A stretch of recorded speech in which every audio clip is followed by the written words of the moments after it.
that they can. Please feel free to put it on mute if you're worried about any background noises. Okay, so it's the first Shabbos of Tafshin Pei Daled, well, unless you count Rosh Hashanah itself, that was a Shabbos. And what better way to start it than us enhancing our Shabbos? I want to say a very big thank you to Belinda Gabriel, who won't thank me for thanking her, but nevertheless, this really was her idea and her initiative, and also she's put a lot of work into making this happen. And we also have on the call Howard Panas, and our Tehillim group, who've been going for about 3 years approximately. I think that's about right now. So it's just an amazing thing that we're joining together both the Seed Shul and the HOD Tehillim group. I can say I think some of my favorite people in the world, and that's fair to say. And we're all coming together to learn about Shabbos. We're starting off the year in the right way. We were very eager to start this on the first Shabbos of the year. There's certain technical hiccups that the Satan has tried to put in our way, but it's delightful to see that we're here nevertheless and that we are starting. So those of you who have just joined us, in the chat, you can find the first couple of chapters of the book. The books are winging their way to us from South Africa, or more like sailing their way to us from South Africa, hence the delay, but we will get them to you soon. So let's begin.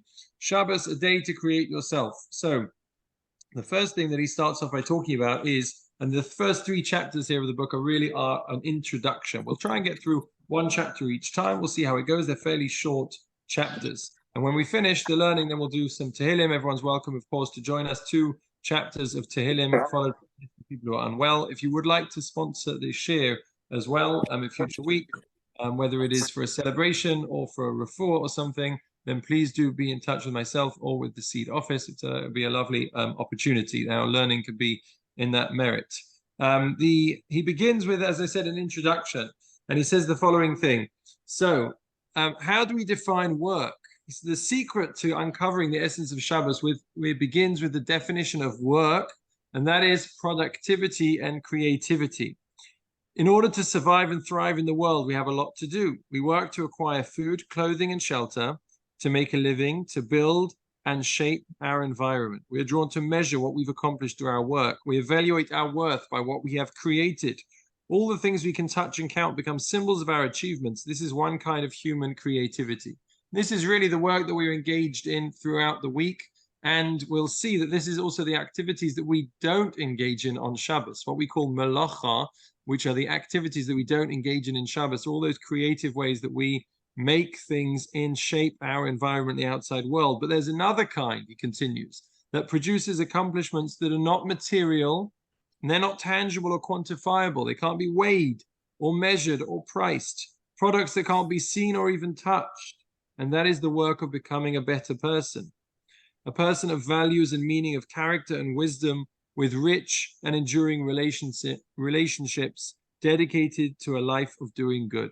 And by the way, this is sometimes the things that are not valued, especially in the world around us, because specifically it's not tangible. It doesn't earn you any money. It's not something that you can go out there and everyone says, wow, that's incredible. Look what you've created. Look what you've done. And therefore, naturally, we're drawn towards the type of work that gives us that feeling, really that feeling of doing good, of being good, and of well-being, etc.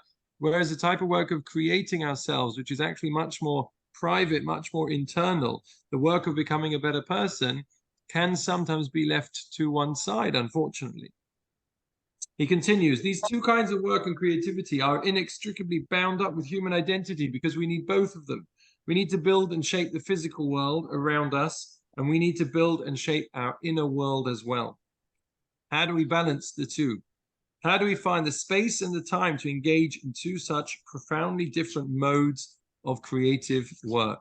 And by the way, if there was ever a time in history when this question was, I think, more appropriate, it is now, because we are so busy and we lead such busy lives, and all of us can identify with doing 18 different things at once, and we're sure we're much more productive than ever before. But nevertheless, actually having time for that work, that inner work, that developing, that creating ourselves, as it were, is harder and harder to find. And therefore, he continues at the top of page 4 now, Shabbat is the answer.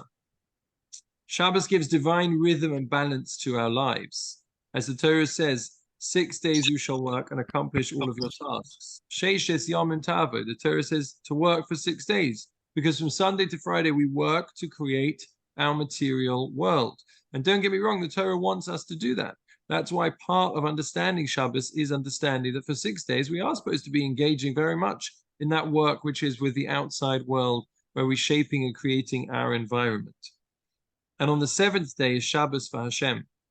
The Yom HaShvi Shabbos La Hashem, the Pasuk tells us, Shabbos is the day for a special kind of work. We focus exclusively on creating ourselves, on the inner world of character and relationships. Of course, during the week, there are also continual opportunities to grow spiritually through all of our other mitzvahs. But on Shabbos, this inner creativity is our sole focus, which means taking that day out of the week to desist from all of those actions of creativity where we shape the world around us, where we're creating in the outside world, actually give us the ability to create our inner world. They allow us to look inwards, to focus inwards and create, as it were, literally, quite literally, creating ourselves. And our sole focus is that inner creativity on Shabbos. Just like Hashem, God, the ultimate creator, we too are creators. To create is deeply embedded in our souls, which are a reflection of the divine. Now, this is very interesting because right at the beginning of the Torah, we're told that God creates human beings, but B'Tselem Elokim, in the image of God, which is always a very confusing thing to understand. What does it mean that we're created in the image of God? God has no form, God has no image. And the answer is, and this is what the chief rabbi is expounding upon, is that we're created in the image of God because we can be creators too. Just like God is a creator, so we also can be creators, and that is what a human being is supposed to be. And therefore, for those 6 days, we're shaping and creating in the outer world, the world outside of ourselves, in the physical world. But on Shabbos, on that 7th day, is when we're creating in our inner world. But either way, we're acting as creators. We're acting as people created in the image of God. He continues, we have a mitzvah to emulate God, which refers to his compassion and kindness, but also to his creativity. We say that there's a mitzvah which is in order to be like God. And obviously being like God doesn't mean that you can actually sort of be God, but rather it does mean we can learn a lot from the way that God interacts with the world. This time of year, we spend a lot of time talking about Hashem's 13 attributes of mercy, his rachamim, his mercy, and the compassion and kindness that Hashem has for people. And in fact, the great ethical teachers used to tell their students that, you know what you should be working at this time of year? You should be working at being kind to other people. Because when we're kind to other people, we're emulating God, and then God is in turn kind to us. I'll never forget my Rosh Yeshiva, Rav Nosson Zvi Finkel in the Mir Yeshiva, who told us just before Yom Kippur, he said, there may be many of you who will spend all day in shul. There may be some of you who don't want to engage in idle chatter, who don't want to waste the time on the special day of Yom Kippur, you know, just sort of having a schmooze, just having a chat with your friend. He said, but you should know, the smile that you give the person on the way to shul, and the handshake, and the words that are uplifting, that give them encouragement for the day, who knows if that's not worth more than the davening that you do the rest of the day. And I'll always remember that, because for me, it was like it was a surprise. I was shocked to hear that, right? Emulating God means in his compassion and his kindness to other people. And now we're focusing on in his creativity. The Chief Rabbi continues, we're following God's footsteps, living in the very same cycle with which he created the world, right? We're emulating God literally in his creation of the world. He created the physical universe for 6 days. And on the 7th day, he created Shabbos.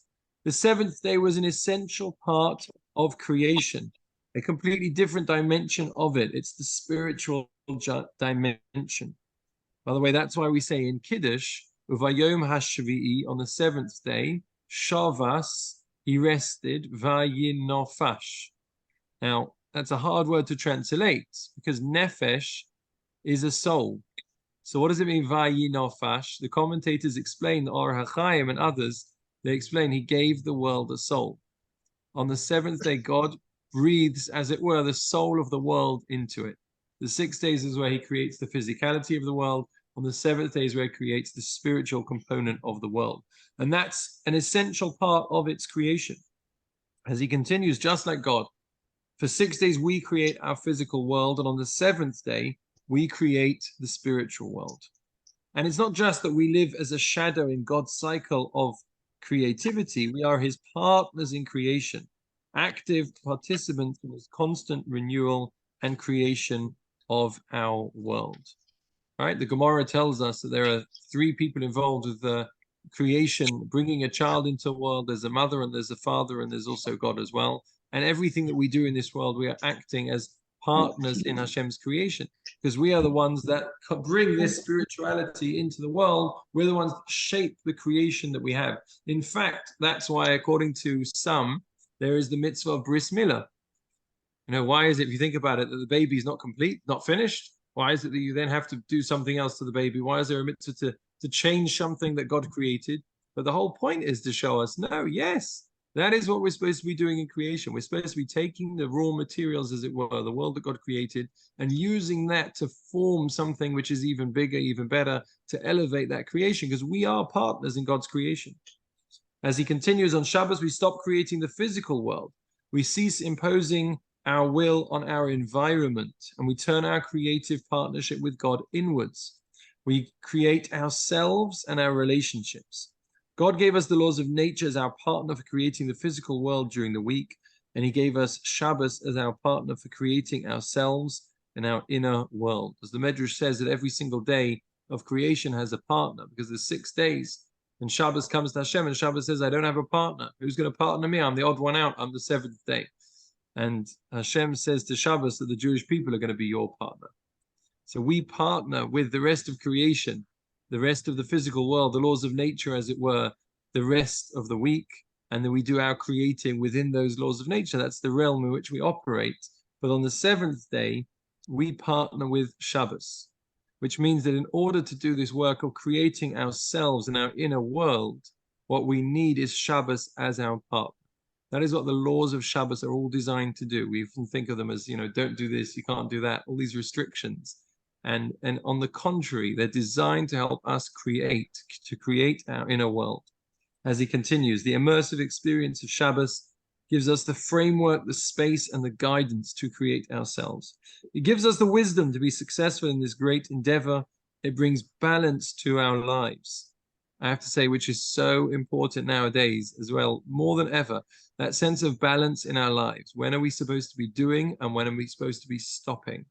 What point in our life are we supposed to be taking a step back, relinquishing some of that control, which all of the amazing advances of the modern age have brought us? But at what point are we supposed to be actually saying, you know what, I'm going to take a break from those. I'm just going to be. I'm just going to experience the world around me. And sometimes the very fact that you can't do those things on Shabbos is so liberating. The fact that you can't actually pick up the phone and start scrolling through, get in the car and go to all of the places that you could normally go to. That itself is actually an amazing, liberating feeling. And Shabbos brings balance to our lives. It reminds us that we cannot only be creators. We're at the top of page 5. We cannot only be creators and shapers of the physical world out there. That once a week we need to pause and focus our creative energy inwards. When we cease external creative work, we can focus instead on internal creative work, on developing ourselves and our most precious relationships.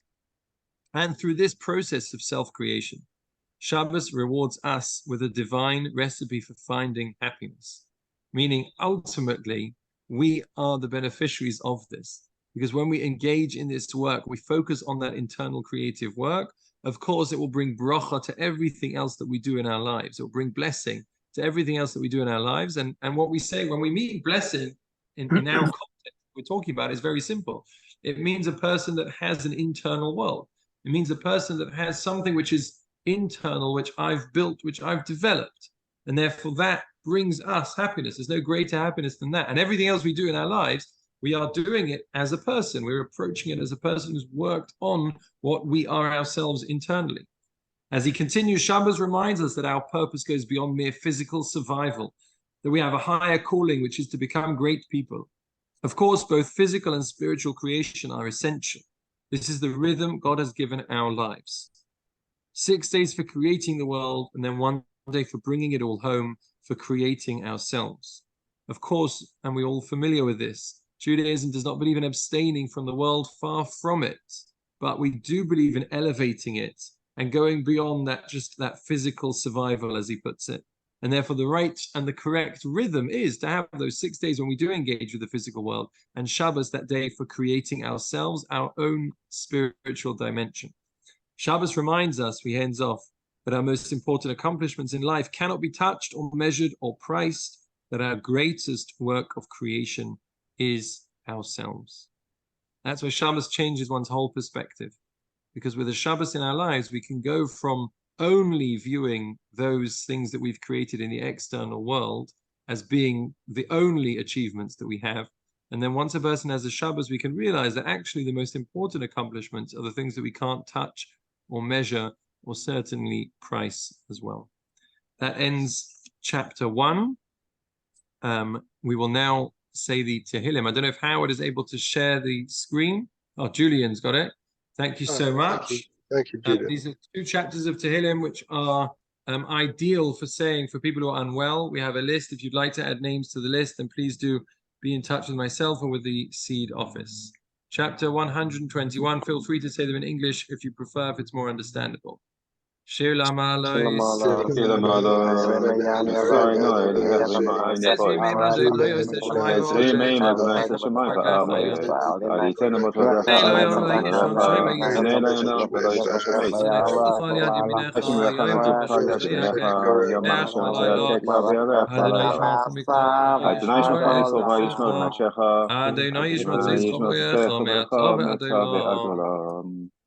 Chapter 130, Kuf Lamed.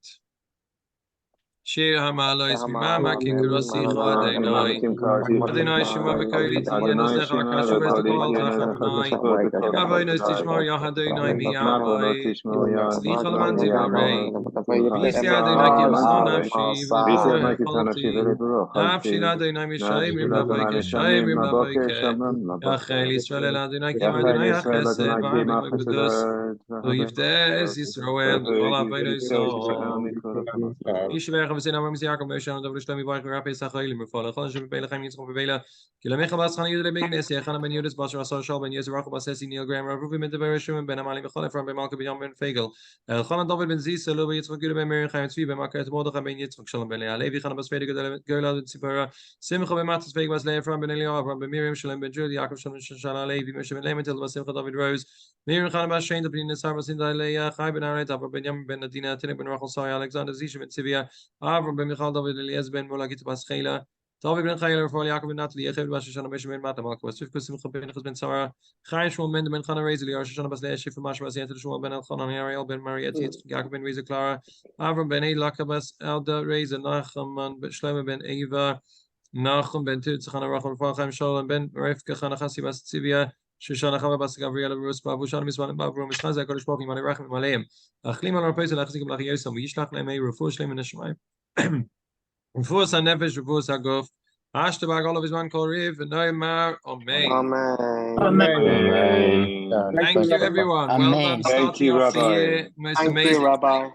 Have a wonderful Shabbos and we will continue the next chapter next Tuesday. Shabbos. Shabbos. Thank you. Everybody. Thank Good you. Shabbos. Good night. Bye.